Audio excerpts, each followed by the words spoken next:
Today's podcast is brought to you by Audible.com. Get a free audiobook download and 30-day free trial at audibletrial.com/usingyourpower.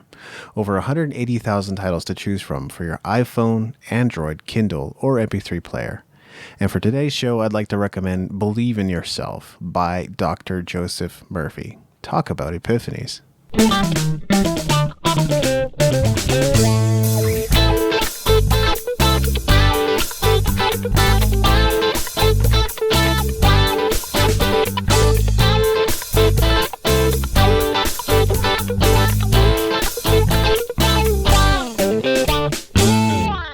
Welcome to Using Your Power. I'm David Andrew Wiebe, and joining me is Maveen, Kaura. How you doing, Maveen? I'm doing great, man. How are you? I'm powered up. Yeah, how's your weekend? Well, I guess I did a show out in the South Calgary, and that was a lot of fun. Got paid a little bit of money to do that. So I guess Friday, actually, you and I went to that networking, I guess not networking, but like an info seminar. That's correct, yeah. And then later that night, I had a show down south. So it was a bit of a drive, and, I was kind of tired that day, but it went really well. The waitresses there really enjoyed it, and one of them even said she was like my favorite artist that had played there so far. So that's good to hear. Oh, wow. So she's digging what you were playing. Yeah, she's digging the music. Nice. Yeah, and that was a paid gig that I did. And I guess I didn't have anything specific planned for Saturday, Sunday. I took Saturday off, rested, and did some work on Sunday, basically. Nice. So I did the exact opposite. I did a non-paying gig, but I did it for a great family friend, so I don't mind. On Saturday, I actually photography. Yeah, volunteered to do the photography at my friend's engagement, so that went very well. I think I did 950 pictures, and it was pretty interesting, right? Just trying to capture the moments that people will remember forever. It's pretty humbling when you start thinking about it, right? That you get to capture that moment. So I had a great time doing it. And a bit of pressure, maybe? No pressure. You have a couple of drinks and all the pressure's gone, but I only had 2. So, just kind of take that little load off and then just kind of enjoy interacting with everybody. So, when you're on your feet for 13 hours, your back starts hurting after a while. So, oh, no doubt. Yeah, so that was good, man. I had a great time, and I'm excited about the wedding. It's going to be in Mexico here, probably June, July. So I told him I'm not doing the photography then. I'm going to be enjoying the wedding the whole time. So wait, this wasn't photography for the wedding? No, for the engagement party. For the engagement party. Gotcha. Absolutely. I guess you probably mentioned that. Yeah, I did, but that's okay. I speak a little fast. Cool. Today we're talking about Epiphanies. What the heck are Epiphanies? Well, I looked it up, and everybody here will be surprised to know that an epiphany is the day the 3 wise men visited baby Jesus on January 6th. Fascinating. I'm not sure if that's what we're trying to get at here today, but I love you working that in there. Yeah, for sure. It was just something that showed up, but I mean, it is kind of an interesting thing, right? It was an epiphany that the 3 wise men had. That they knew they were going to go somewhere as well, right? So they knew it before it even happened. So they had gathered their items that they were going to take to give to I guess Jesus's family, or baby Jesus's family in this case. So it was an epiphany they had. So I'm wondering almost if an epiphany is something that was named after that event or not. But that could be, yeah, that'd be a valid theory. Yeah. So, but we're not really going to be going deep into that theory here. We're just going to more go into our talk on epiphanies and what we think, and we're going to explore each other's examples here. That's right. It's like a realization, an instant awakening.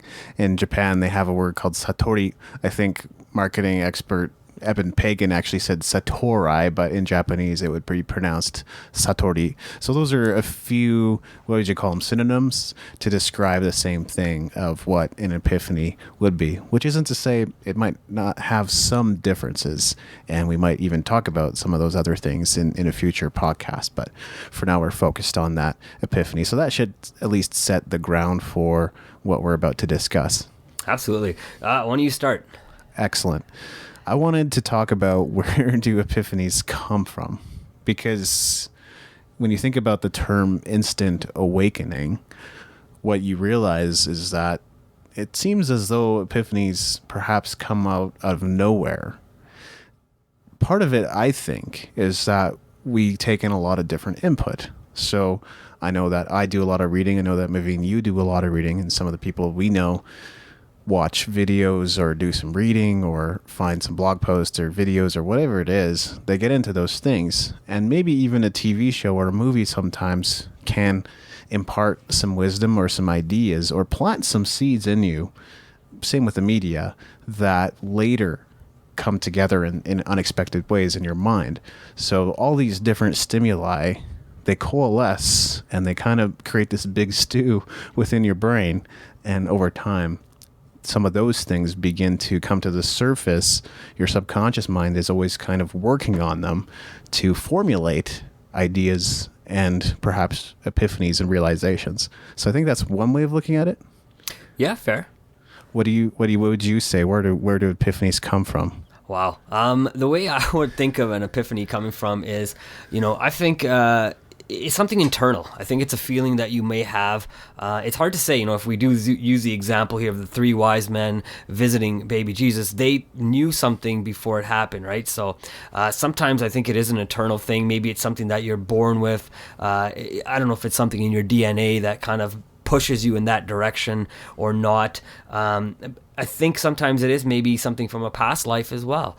Maybe that's something that was incomplete that now you get that message back and you got to focus in that direction, right? It's kind of similar to the example that I was talking on a previous episode about the bird flying over the mountain and it went over the mountain and with a silk scarf in his mouth and wears down the mountain. And we've been doing that same, we've been going through the same process for the same amount of time it would take that bird to wear down the mountain. So it's maybe something that we haven't completed yet, even potentially. If an epiphany is part of your DNA, then what causes it to surface? Why don't you just know? Why don't you just have an awareness the moment you're born? Wow. Part of it I think may have to do with, I think we have to go to a process to be ready for that moment. I don't think everything can be done from the time we're born, right? We have to go through the process of learning how to walk. We have to learn to talk. We have to learn to use our motor skills. Again, we kind of have to learn to go through school and become that person, right? Because whatever path we ultimately choose to go down may have many different epiphanies actually as well, right? We may not just have one different thing that we're going to realize in our whole lifetime. I think if I decide to become a murderer, that may take me down a different path to, and I may realize someday, hey, what I did was probably wrong, and I may have some sort of clarity. But if I become a business owner and decide to help people all over the world, that may give me a different kind of clarity and say, I want to now start dredging wells for people, right? And that's the way I want to. So it could be, I think, depending on the path you take, the epiphanies can be slightly different as well. A lot of people don't really believe in the idea of predestination or fatalism, right? And I agree. But to that I say, what about your DNA? What is written on your DNA that causes you to act the way you do, to do the things that you were wired to do? And written on that DNA is almost your life story in a way, because you're now acting out and carrying out the very things that were instilled in you the moment you were born. Right. So it's not like necessarily you don't have any choice. I think we all have choice as far as what direction our lives will go in. But the way that you're talking about it, Maveen, we get realizations over time because of the events that present themselves. But maybe those events don't present themselves if you weren't you, if I wasn't me. Good. That's a good point. I'm thinking about DNA as well. Now, this might go off on a little bit of a tangent, and some of our listeners may enjoy this viewpoint. Some of them may not. So take it with a grain of salt. But, talking about DNA as well. Now, if we go deep into our ancestry, it's really hard for us to know necessarily where we've all come from, right? I mean, there's the Bible version of where we've come from, the religious views of where we've come from. And then there's the scientific view of where we've come from. We've evolved. Yeah. And then there's the, different theories like ancient astronaut theories as well, right? Saying that people from different planetary, galaxies have visited us here, and they have also spliced their DNA with our DNA. So is it possible that our epiphanies are coming from a different galaxy because they're already built into who we are, right? So that's just another theory that's out there. I mean, there's a lot of support for that theory if you actually look at some of the, just all the stuff that's on our planet Earth right now, right? You can see the way the DNA has been potentially spliced between beings from a different planet and ours.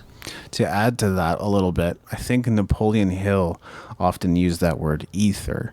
And that's not a word that we use in everyday common use language, at least where things are today here in the digital age. And I think if you look up the definition, it kind of makes sense what the ether is, but he's sort of describing the thing that exists beyond where we can see. It's almost like it's out in space or something. Like this ether or mass consciousness, perhaps, maybe the zeitgeist, is informing us and depositing thoughts or ideas or feelings within us. So that's also one way of explaining or looking at it. But I think it's really interesting to think about ultimately what it is that Napoleon Hill was alluding to when he said the ether. What is it about the ether that causes us to think and grow rich? Because he's obviously talking about thought. That's what that book's about. It's not about like act and grow rich, it's think and grow rich. So how you think determines how you act, and then acting over time consistently creates the habit. Right. So it's your thought that's going to create the directions that you go in, right? So I think those epiphanies that you have are always in your thought as well, is what you're trying to say. I don't know if those epiphanies are in thought, but maybe they're in mass consciousness thought, right? Not to say that they are in your thought, maybe in your subconscious mind. And that's one explanation too, is like your subconscious mind is now surfacing. I guess I kind of explained that earlier already, but your subconscious mind is surfacing thoughts or is putting together the information that it has absorbed over time, right, and then formulating ideas around that. Well, what about the idea of that maybe some of that information is in the gray matter, of that area of the brain that we don't supposedly use quite a bit, right?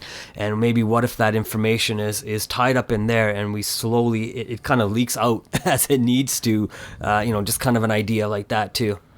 So I think what you're talking about there is basically the central part of the brain that operates the not the nervous system, the limbic system, basically what controls the movement of your hands, your limbs, and so forth.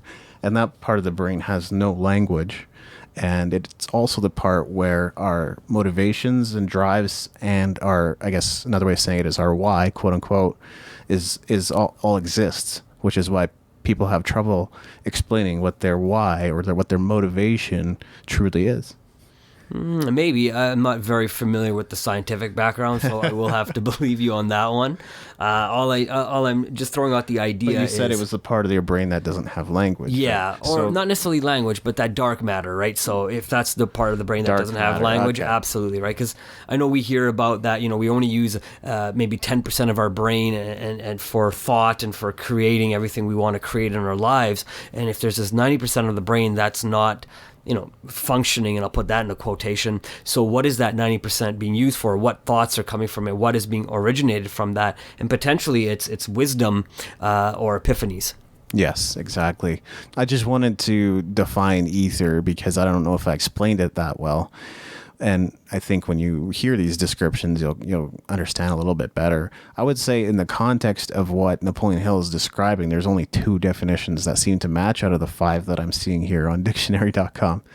But the third one, or the first one in this case, is the upper regions of space, the clear sky, the heavens. Okay, so he's describing something that's up there. Or the other one is the medium supposed by the ancients to fill the upper regions of space. People are going to read that definition and go, what in the world does that mean?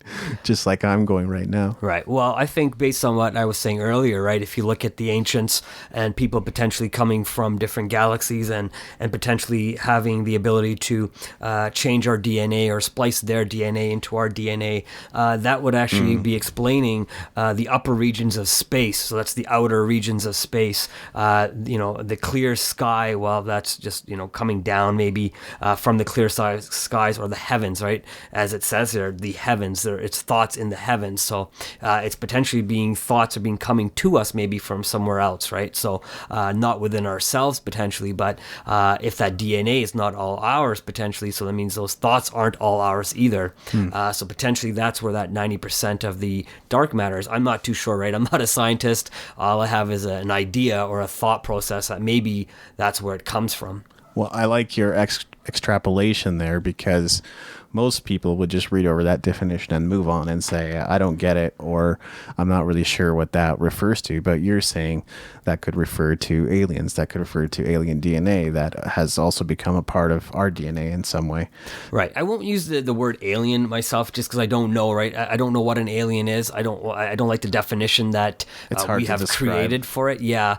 The way that I've looked at it, the way I've read about it is potentially, other human beings, other life forms coming to our planet, potentially. And again, like I said, if you look at all the history, everything that's kind of written in the books, and if you look at all the different pyramids, and if you look at Egypt and all the different gods that they had there, there's a link between all of them, and all of them are pointing upwards, right, to the sky, the sun god, and all that kind of stuff, right, too, right? So I mean, there is some sort of potentially information pointing up for us to get back. So I think the ancients knew something we don't know. I do feel that they've had way more epiphanies than we possibly could have, or maybe they didn't have any, and they were just given this information from people, from beings from another planet or another world. I mean, there's a great book, Chariots of the Gods. I'm not sure if anybody out there has read it. I'm not sure if you read it, David. I actually just recently read it. I enjoy watching a program called Ancient Aliens, so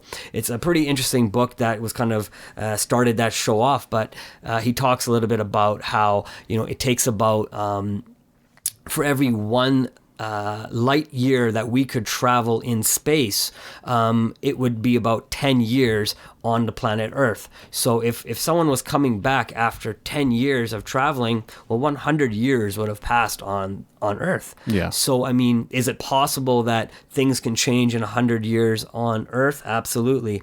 But people coming, back 10 years from now from space wouldn't really change much, because I know we don't, as a human beings, change much in 10 years, right? If we look at ourselves, potentially, right? I mean, if we take care of ourselves and we eat properly, as which I'm assuming you would do when you're in space, you're only going to get so much certain food, so many vitamins. Yeah, you're not going to age as quickly as well. So, I mean, absolutely, that can be a possibility, and that's what that was about.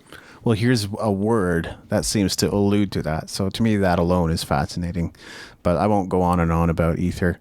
Let's get into one of your points there, Mav. Absolutely. So one of the things that I liked about it was understanding the present based on past performances, and I think we've kind of talked about that.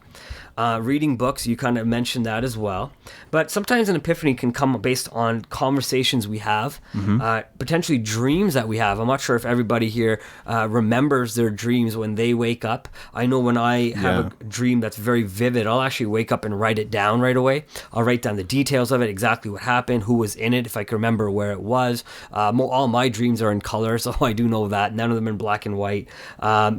Sometimes through meditation study as well, that can happen. You can gain insight to things that you weren't really aware of. And again, meditation, the idea of meditation is if you get into it, doing it properly, is the ability to even leave where you are and go out and get the information you seek from the heavens or into outer space. I know this might kind of sound weird to a lot of people, but when I do meditate, sometimes I envision myself actually hovering above the earth and viewing the earth from a different space, so I can really just have an appreciation for where I sit in my room, but also for the planet that we all live on right now, right? So that's the whole idea. So I can look at it and say, why do I litter, or why do I dirty up my water? Why do I throw that on the ground? So I really look at different things in different ways, and I see the earth in a different way if I can see it from a different vantage point, right? That's fascinating. And what that caused me to think about was the similarity between epiphanies and inspiration. You talk to any songwriter and they will tell you that it seems to come from spontaneous inspiration. I'm using inspiration within the definition of inspiration, so that doesn't really work, but I think you get what I mean. It sort of comes to them spontaneously, as if a sudden realization. So it's a lot like an epiphany or an instant awakening. So that similarity is pretty fascinating, and it can come really from nowhere. Like, part of what you're saying is it comes from stimuli. So you could meditate, which is sort of the absence of thought, but not completely, because we are human beings and we can't completely eliminate thoughts or feelings within us. It can come from books, it can come from dreams and movies and all kinds of other things, but it can also seemingly appear from the absence of stimuli.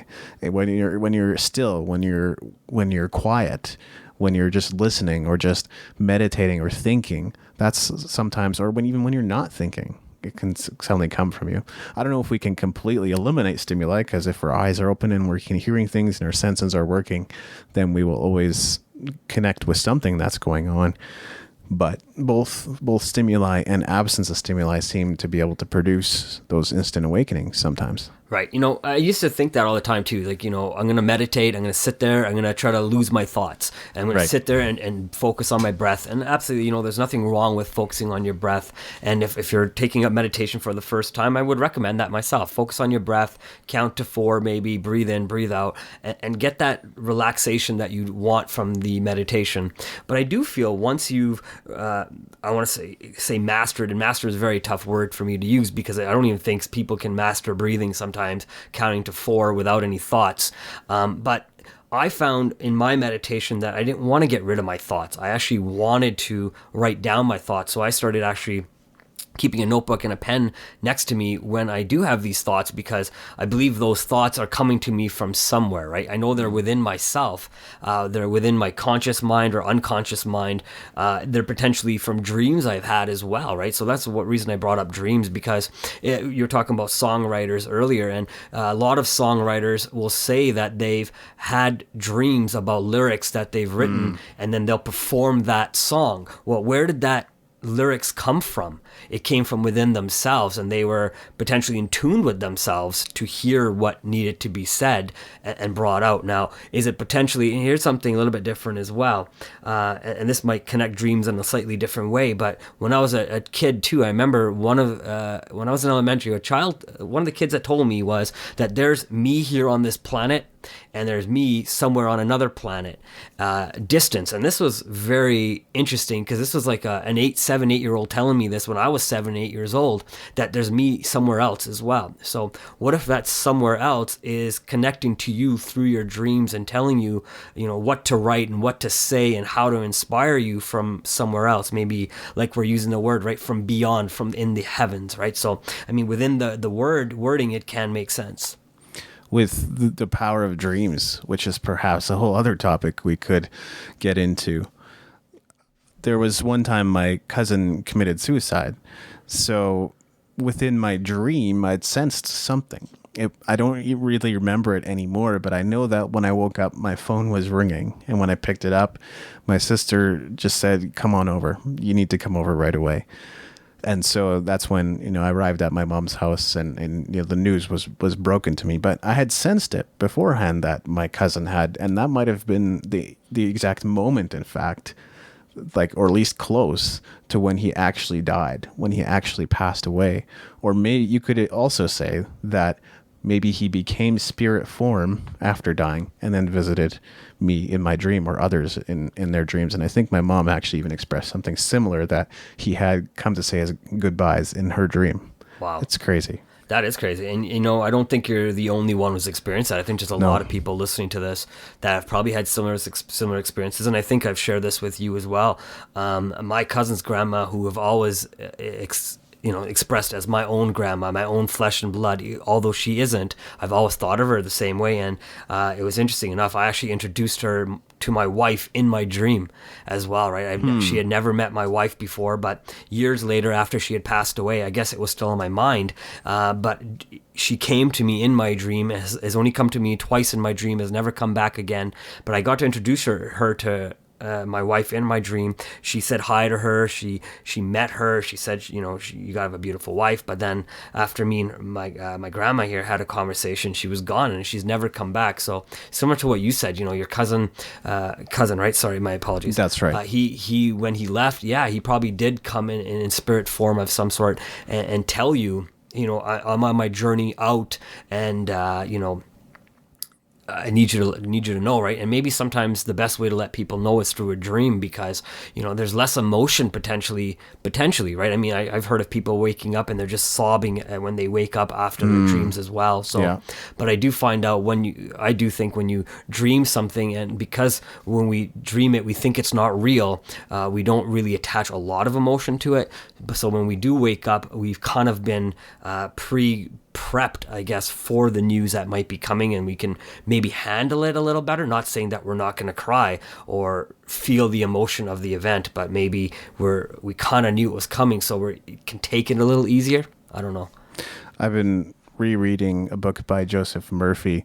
It's called Believe in Yourself. It's almost like a compilation of 3 different sermons or talks or speeches that he gave. And it's so fascinating. And this might even be like a separate conversation on religion and spirituality and what that means to different people. But I think he's somebody that would say it's your subconscious mind. He sort of equated God with your subconscious mind in a way, or at least that's kind of how I interpret his teachings. He says religion is all a construct of man. Here's somebody that was known, in the Christian circles as a preacher and a speaker, but even he said religion is just, it came from our imagination. And he's pointing to the fact that our subconscious mind, our imagination has that power. And so maybe part of what I've experienced with my dreams, and part of what you described about dreams there, Maveen, is due to that untapped power that we don't fully understand that's within our subconscious mind. Yeah, no, I agree with you. And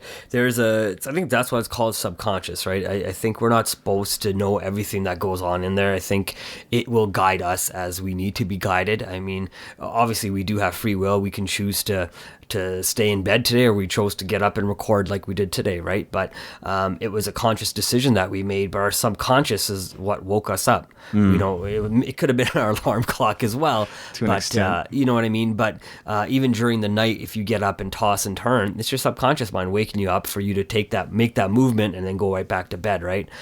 So you actually know it happened but you didn't actually decide in your dream to say, okay, I need to get up, make a turn so I don't feel comfortable anymore, right? Your body just lets you know, because it can feel things that you may not be able to feel consciously, right? That makes sense. I wanted to talk also about why we need epiphanies. It seems odd that in a world where we chose, well, at least I have a theory that we chose to be a part of this experience. We chose the experience on planet Earth. It was something that we all decided, for whatever reason, we wanted to experience within this human form. And because ultimately, I think we are spirit, or we are spiritual beings. So that's one way of at least explaining why we're here and why we exist. That somewhere along the line, we need to have these realizations to awaken, or perhaps reawaken to the reality of the situation. And that's why I've hypothesized that epiphany is not an instant awakening at all. It's actually a way to reconnect with truth. So because of all the busyness and noisiness and everything that happens around us, you could be in debt. You could have someone that's passed away in your life. Maybe you're experiencing relational challenges. Whatever it might be, all that noise has made it difficult for you to see truth or understand truth, or to really know the reality of the situation. And so the reason, perhaps, and I'm sure you'll add to this, Maveen, that we need epiphanies is because we need to reconnect to truth at times. Absolutely, and you are right. I do got something to say on that. I think you're right. If you go back to the ancient times, right? I mean, there was no technology from what we're told, right? But there was no TVs, and there was no phones in our hands, and we didn't have music connected to our brains constantly, and we weren't, having to go to work. And I'm talking about ancient times, even about 2,000-3,000 years ago. None of this was happening. People had the ability to look up into the sky and just sit back and really talk with the elders and talk wisdom and talk about day-to-day life and how things were going to happen and what needed to happen for that society in time to move forward to the society we are today, right? So all these things had to have happened, but I think the more and more we don't take the time to reconnect with ourselves, the more we're being just dictated through the agenda of science and technology. Especially nowadays, I find science and technology technology moves our agenda more forward than any other facet I can think of, right? Because I mean, with the advance of cell phones again, we can do everything on there. It's a handheld computer. We can literally do anything we want to, find out anything we want to, and we're not taking the time to find out about ourselves. Instead, we're taking that time to find out about everything but ourselves. That's fascinating. Is it like a form of escapism, do you think, that we're trying to maybe numb what could be very true and real feelings within with technology or outside stimuli so that we don't have to confront what might be difficult for us in this moment? I don't think so. I personally believe that, like I mentioned before as well, right? I mean, we've had something in our hands, at least I have, since 1980. Since I was a little kid, I've always had something in my hands. I had a Walkman in my hand. I had a Discman in my hand, an iPod, and a phone, but I've always had something to stimulate my mind other than my own mind. You go to school, you're not really taught to be a self-thinker. You're supposed to follow a formula in school, right? They have go to school, sit in your desk. The teacher's going to teach you certain things that the school system wants you to know, things that you do need to know for sure, like simple mathematics, English. You need to know all these things to be somewhat successful as you move through your life as well, right? Because if you don't even know how to add when you're older, it's going to be bad, right? And there's a lot of people that have no idea how to add, how to divide or multiply, and they have to use their phone to do simple addition and multiplication, right? So if you're able to do simple things like that, then you are using the power of your mind, right? You're, instead of using a computer to tell you what to do, right? Sure. It's so interesting. But if we go back, even if we go back to the movement in the 70s, right, with the marijuana trade, not trade, but marijuana and whatnot, right? I think a lot more people were trying to free their minds with illicit drugs and whatnot, right? With mushrooms and whatnot. But that was allowing them to experience things that they were not able to experience because there was this control over them, and they were trying to get out of that control system. And then you go back into the late 70s to about the 80s, and that control was put right back onto everybody, right? And now if you're looking at the way society is moving, with the legalization of marijuana in many different states, and Canada also looking at different options as well, especially with the medication side of things, you'll see that a lot more people are delving back into those drugs to open up their mind and search for truth within themselves. But some people are using technology and other distractions to numb out the pain of being themselves, aren't they? Oh, I think so. Yeah, for sure. Okay. It's easier to not deal with the problems you have than actually deal with them, right?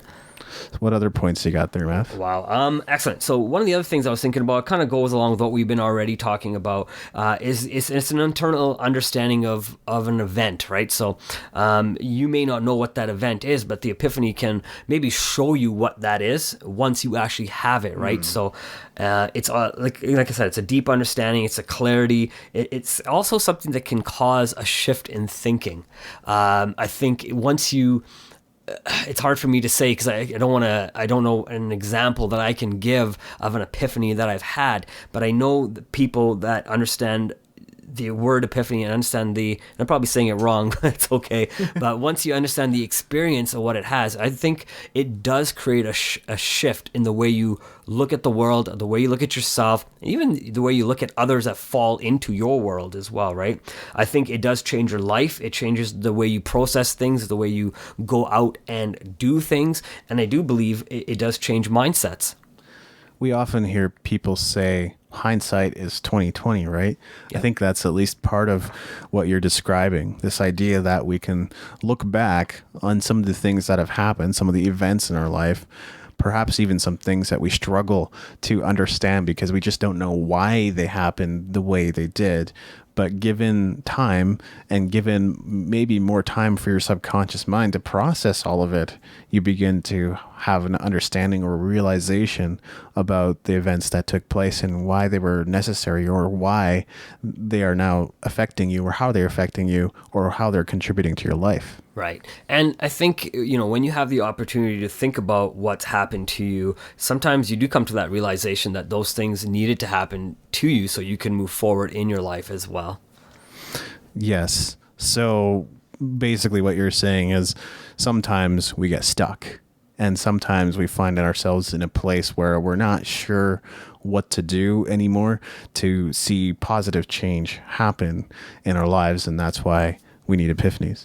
Well, I think, when we're stuck, like you said earlier, right? Sometimes we choose to stay there, and sometimes we choose to move out of that place we're in, right? I know it's very biblical, but it pretty much sums up what the point is, right? When you're walking through the valley of the shadow of death, keep walking.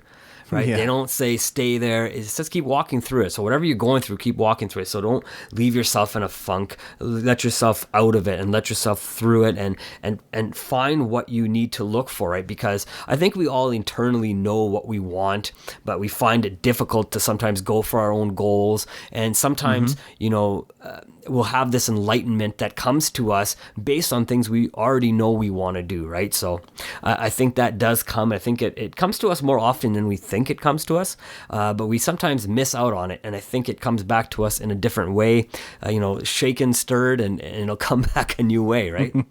Enlightenment's another good word to describe epiphany. It's another great synonym. I have to say, sometimes I don't know where change comes from. Like, I've been experiencing some shifts in my life lately. A lot of the things that weren't really working or weren't really happening for me before, I feel like are happening more now. And I couldn't really explain the way that I've changed or why now things are suddenly better than they were before. But I feel like, I'm getting more recognition for my music, for instance. People are beginning to enjoy it more.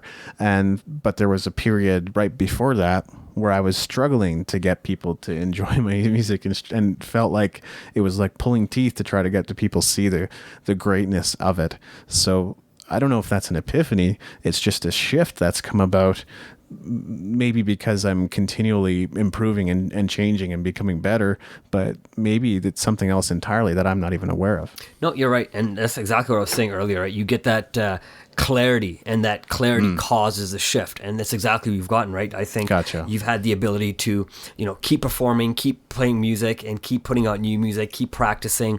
And that clarity of saying, I know I can play better, or, I should emphasize this word a little bit more. I need to change my tone a little bit here. I need to kind of, just master the way you've put that whole song together. As that keeps coming together more and more, you start, I think, hitting people in different ways and different emotional heartstrings as well that they have, and they can start relating to it as well, right? So you start saying, oh, it's an epiphany, and which it could be, right? You've had that epiphany to change your style because you knew something wasn't working for you, right? And that's that clarity that you got once you had the ability, I think, to sit with yourself and say, okay, what's going on? What's wrong with my music? Or not what's wrong with my music, but how can I get my music out to other people? And I think you asked that question instead of the negative one.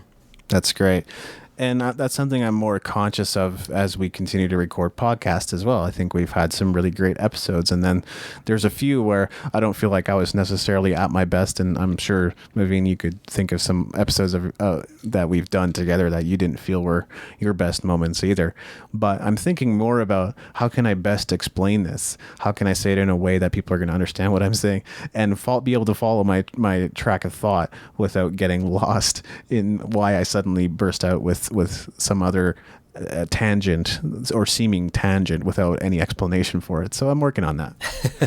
Well, that's okay too, right? I mean, I think sometimes that's how we talk, and we're not really trying to talk we are trying to talk to somebody who's listening right now, but we are trying to have a very organic conversation. And sometimes, as we all know, conversations go in different tangents, and they come back on track, and they leave they leave again. And, I think we've done a great job on trying to bring things together and piece them all together for people. Yeah. And I think if you're listening to all the different conversations that we have and all the different podcasts that we have put out, if you listen to them all, you'll see how a lot of them will connect, and the thought processes and all of them will connect and really start making sense to you, right? And the understanding of what we're trying to say as well.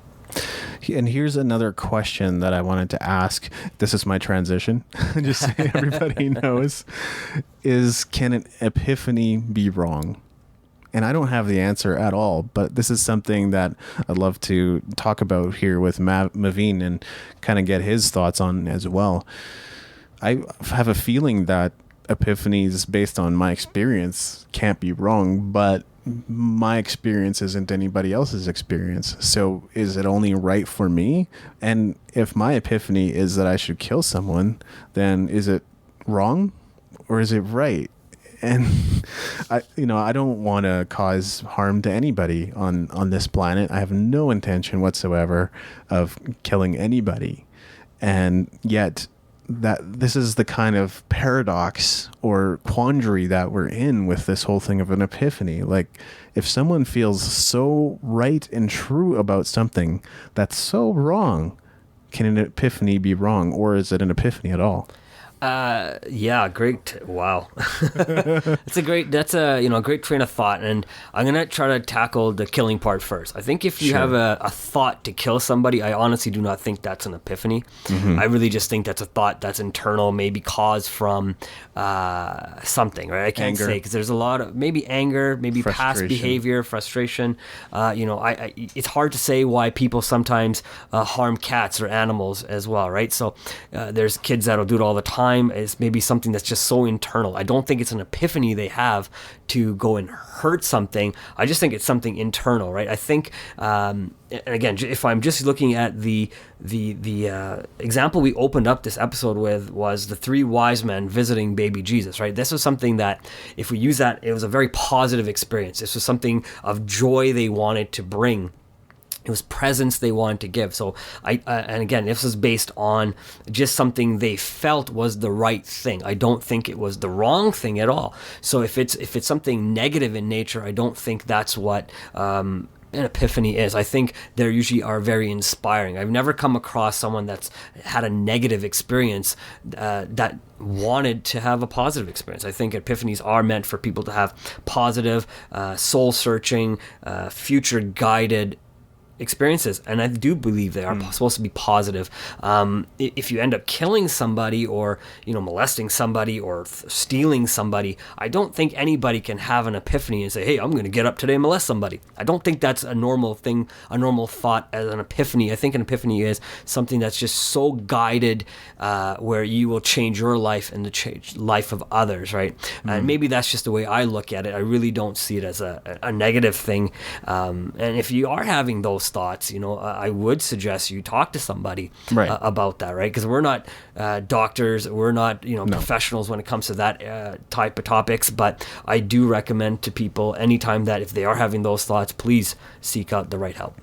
I'm inclined to agree with you, Mav. I think epiphanies aren't necessarily wrong, but we can misinterpret signals sometimes as human beings as being perhaps a realization or an epiphany, when really it's just an impulse, and an impulse could be a very different thing. So also knowing that difference, because an impulse is to buy something now because you feel like you should, which you could regret later because now you have all this debt and all the payments that you have to make to be able to pay off that money that you spent, even though it was the right decision in the short term, but in the long term it turned out to be the wrong decision because you spent money that you didn't have. Right.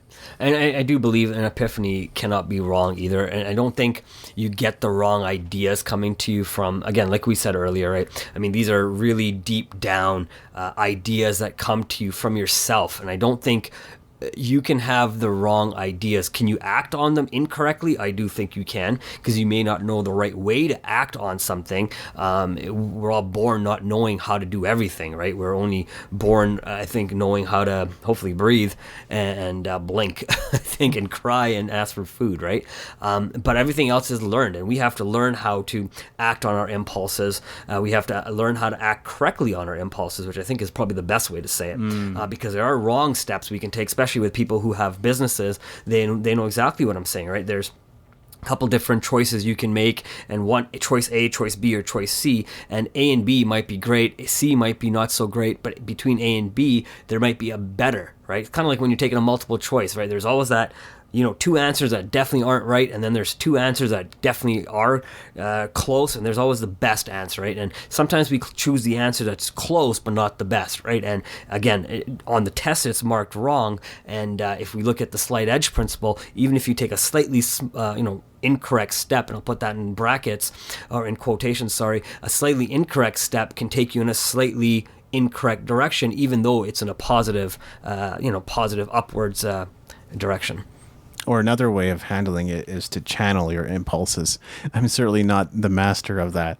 But if you have inordinate feelings or things that are out of the normal, like extraordinary, like you are obsessed with video games, or you're obsessed with a particular girl or a particular guy, channeling that into something productive, taking that same energy and placing it into something that will actually value and benefit your life and the lives of others is, I feel like, the right way to handle some of those more intense impulses that could lead you to the wrong act or the wrong behavior. Very good. And, that moves right into my next point I wrote down here, too, was about comfort zones. And I think a lot of people, we need to question ourselves why we are in a comfort zone and how to get out of that comfort zone. And sometimes having that all-inspiring moment will let us know, right? And when that does happen, we have to be willing to take action on that and not be complacent. So something we've talked about before, too, is about being complacent. So find that reason not to be complacent, because the only way you'll know that is if you realize that you're worth more, right? If you're worth more than what you perceive yourself to be worth today. I'm not talking about a dollar value either, right? I'm talking about an emotional, who you are, not just to yourself, but who you are to other people all around the world, right? And as soon as you recognize that within yourself, and sometimes it takes a long time for people to realize that, right? And get out their comfort zones, because, sometimes we go to school and we're told hundreds and thousands of times that we're wrong. You talk to your parents sometimes when you're a kid, and how many times did you hear, you can't do that, or you shouldn't do that? And, as we keep growing up and up and up, we get stuck into this little comfort zone of not wanting to take chances and not wanting to fail and not wanting to succeed. But I think if we sit down with ourselves and figure out, hey, how can we get out of our comfort zone in a positive way, we won't be as complacent anymore, because we'll understand that procrastination won't get us to our life's goals that we want to be in. And then we will be worth more to other people, and worth more to ourselves, and, worth more to our own dreams. It's like some of the realizations I've been having recently. Like, you and I went to that info seminar, and I think I even said to you, this has got me thinking about how I do business right now, and maybe some of the changes that I could bring. I think the thing that I'm partly experiencing is that I'm so focused on certain aspects of my business, such as content creation, which is kind of the marketing piece, very, very important piece of the entire business. But if I invest most of my time into that and less of my time into, let's say, product creation or the marketing of the content, because in content marketing, there's two words, content and marketing. So we have to market the content that we create, not just to create the content. Then maybe my time could be better allocated. So I'm thinking, how do I get more leverage out of myself and my time? And I'm looking at working at a contractor to write some blog posts. So the onus isn't completely on me in that regard. So then I can focus on business development activities, such as networking and meeting people, which we have done recently a little bit. So I can focus on guest posting to get more traffic back to my website. So I can focus on the creation of more products, such as my next book.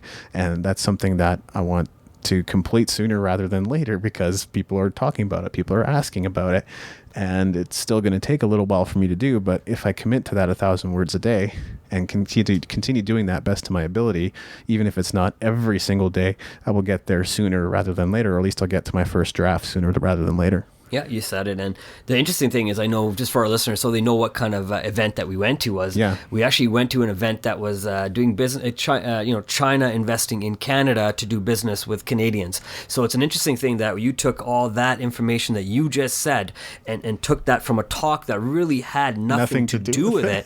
But you were able to relate the information, and again, just going along with what we've been saying, is being able to take information that may not have anything to do with what you're thinking about or the topics that you're listening to, but being able to relate them into real world life examples that happen to you. And that's where I think the meditation comes in as well, right? Because you're able to take the information from the day that you've had, filter it through and really understand how to apply that back to yourself, right? And you may have not done the meditation part to get that, but while we were sitting there, you're meditating on the words that are being said. You're in thought, and even just being in thought, not necessarily cross-legged, sitting in the Om position, is not necessarily meditation, right? It's listening to the words that are being said and absorbing them and understanding how they apply to you. So good on you, man, for being able to pick up on, from the talk that we were talking about, and we had a great opportunity to meet people, and we actually had a great opportunity to talk to one of the gentlemen there and ask him about real, what's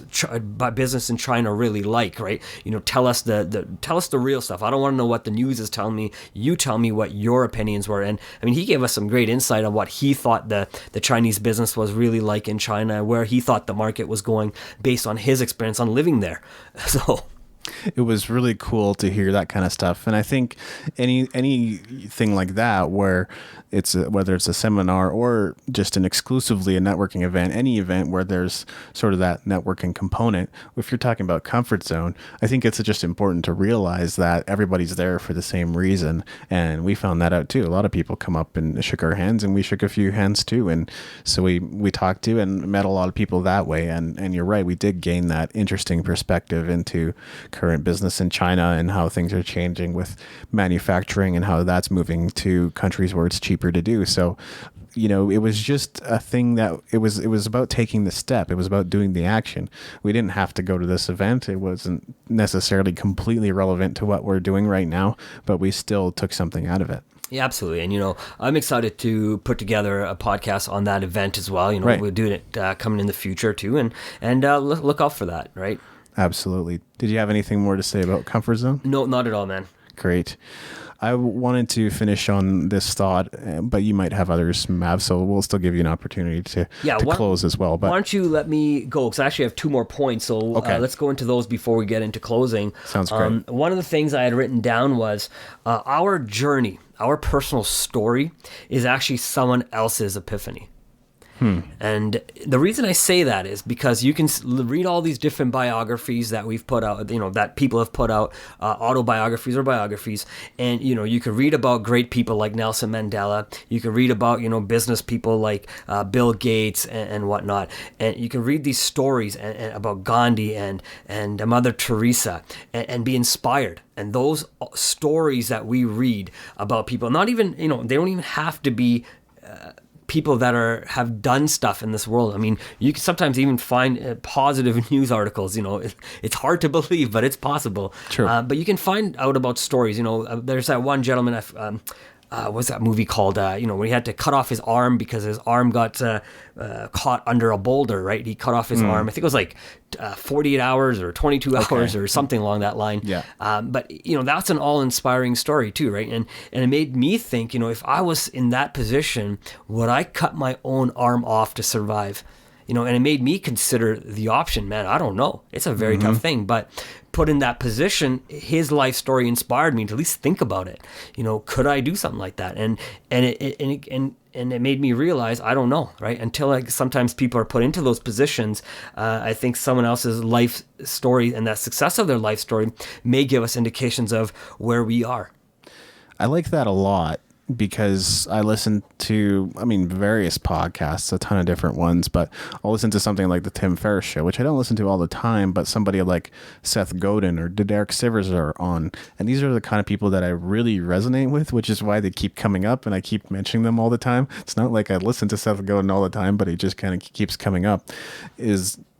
I get so much from listening to them talk about what their routine is like, what their thoughts are on various subjects, how they go about solving problems, how they think about business and life and the various projects that they're doing. So it's very enlightening to me to hear about how they go about things. I think it provides a bit of an example for me and might give me some insights into what I could change or how I could continue to take my own path, because that's really what these guys have done. They've taken their own path. Derek Sivers didn't even know that CD Baby was going to be this big business. I'm not sure he ever intended it to be, but that's what it turned into. Right. And, and that's the idea of it, right? You nailed it, right? I think the people that we listen to on different podcasts and books we read, they do become our mentors in a way, right? Without them even knowing about it. But there's a reason, for example, all the people that, we've chosen to listen to on podcasts, we have a reason for it. We want that certain growth from a certain type of mentor. And we're able to get that sometimes for free. Sometimes you're paying for courses. You're going to different seminars to listen to the people, right? right? So I mean, it gives us the ability to tap into the lives of different people, learn from their lessons, right? And I mean, isn't that something that we all want to do anyways? Learn from the experience of other people. And I think when you are able to do that, you can really start putting together a better life for yourself, right? Because especially if you have the direction you want to go into, right? I'm not saying that all the people that are listening to this show are not going in the right direction in life, but really what I'm trying to say is, when you find the passion that you really want to strive for, you will follow the people who have the results that you're looking for, and you'll find ways to do it different than they did, right? I don't think we could all be Nelson Mandela and go to jail and spend most of our life in jail, but look at, there are other things that we can do. We can stand up for what we believe in, and that's kind of the message he was saying. I don't think he was saying, hey, go to jail, because if we put all the people who believed in something in jail, well, we'd be left with a bunch of non-believers. I was at the question not long ago, and there was a discussion about, and that's one of the communities that happens every third Sunday of the month. And I'm also kind of the social media host, tech guy at the question.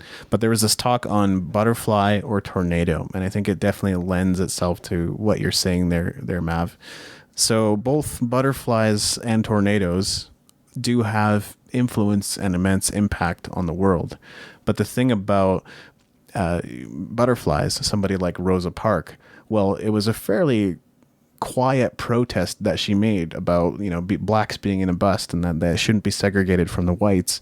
And she is remembered in history, but certainly not remembered as much as some of the other revolutionaries that I'm sure that you could name. And those would be the tornadoes, right? The people that have made massive influence on the world that everybody knows their name, like Jesus or Buddha or some of the other names that you already mentioned, Mav.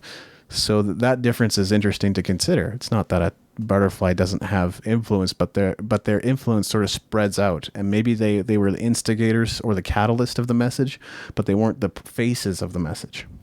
Fair enough. And one of the things I would like yourself and maybe our listeners to think of too, I think when you have enough butterflies together, then you create a tornado. Absolutely. And the reason I say that is I don't think Rosa Parks would have been able to do much if Harriet Tubman in this example wasn't around, because she sought for the freedom of black people as well from slavery. So if she wasn't around and had decided, hey, I'm not going to stand against this, and decided just to sit down and not take any steps, Rosa Parks would have not been able to have that example of someone like Harriet Tubman to do what she did, right? And then people like Martin Luther King and Malcolm X would have not, had the stances they did, and even people like John F. Kennedy would have not had those stances, right? So, I mean, because of the examples of other people, we create more butterflies.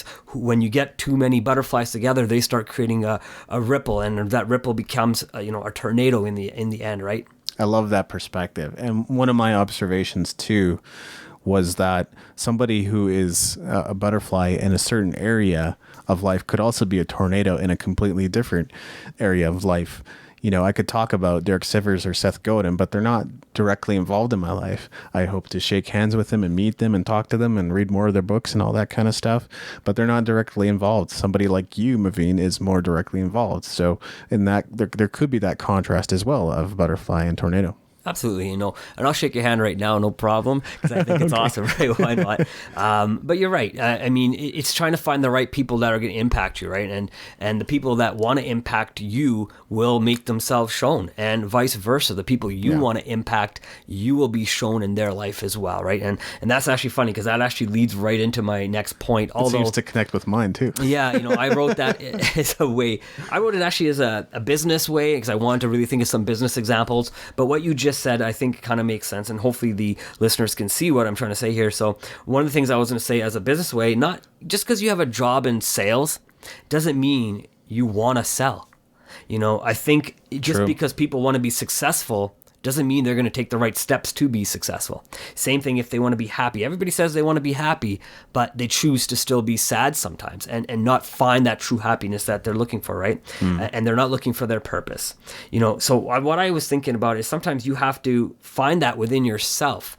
Once you have that epiphany, again, you have to find it within yourself before you can sometimes allow other people to have it. I know sometimes we always hear, go out and help enough people and you you help enough people get what they want, and then you'll get what you want. But sometimes you got to get up out of your seat, and you have to be happy inside, internally, at least 1%. If you're 100% sad, you gotta be at least 1% happy to get up out of your chair, out of your comfort zone, and then try to go help people. I know, I believe that line is somewhat Zig Ziglar line, right? Help enough people get what they want, you'll get what you want. Yep. But if, again, you can help as many people as you want, but if they're not looking for your help, you're helping the wrong people. So just make sure you understand that when you're on your journey in life as well.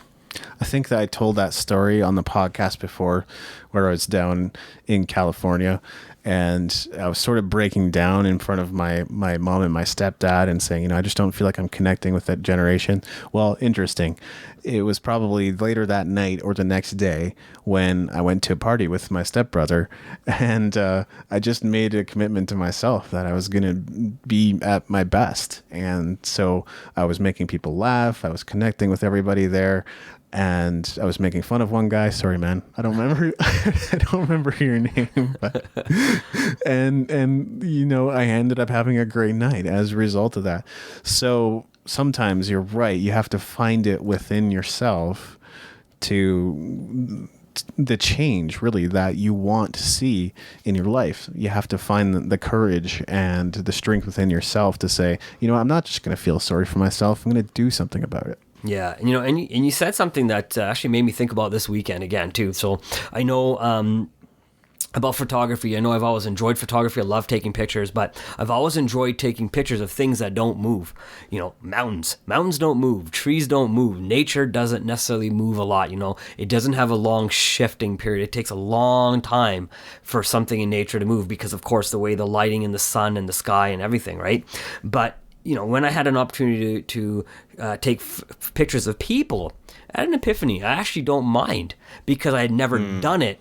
I'd always thought, oh man, I'm not going to be good at this. But once I started getting comfortable taking pictures of people and said, hey, these pictures turned out really good, I started getting more excited about it, right? I got myself excited, right, from internally.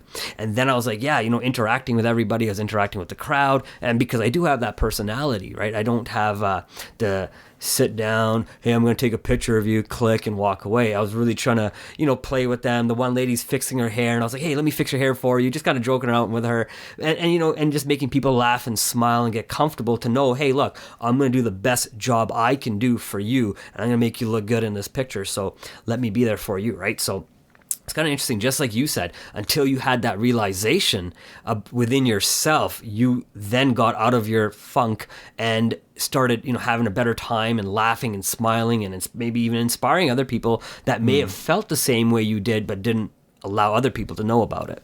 Absolutely. I think you do tend to enjoy yourself more. And it's a strange thing, right? Because you don't always feel like you want to press into fear.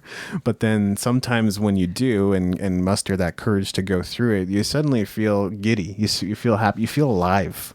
And so I would encourage you to think about what it is that, and it's never easy for any of us. It's not easy for me to think about what makes me scared or fearful and then pushing through it and doing something different. But what's waiting on the other side is oftentimes that excitement, that elation that you're waiting to feel, that sense of aliveness. Yeah, you're right. And that's exactly what's there, right? It's that fear sometimes will stop us from doing things, right? And as soon as we realize the fear of not doing something is actually pretty bad, right? I mean, even if you're scared, go through it. Just try it. And you never know, right? And that's what I've kind of found out for myself. I was like, hey, this is not bad, man. I got some really nice pictures. I got some awesome shots.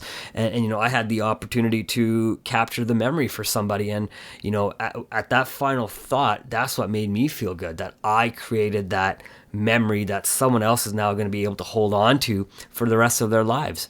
So awesome. Yeah, man. Anything else on that point? No, I'm good, man. I went through my 5 points. Awesome. I just wanted to talk about this idea that epiphanies are the catalyst for change, because truth grounds you. It's like an anchor. It lets you know that you're on the right path.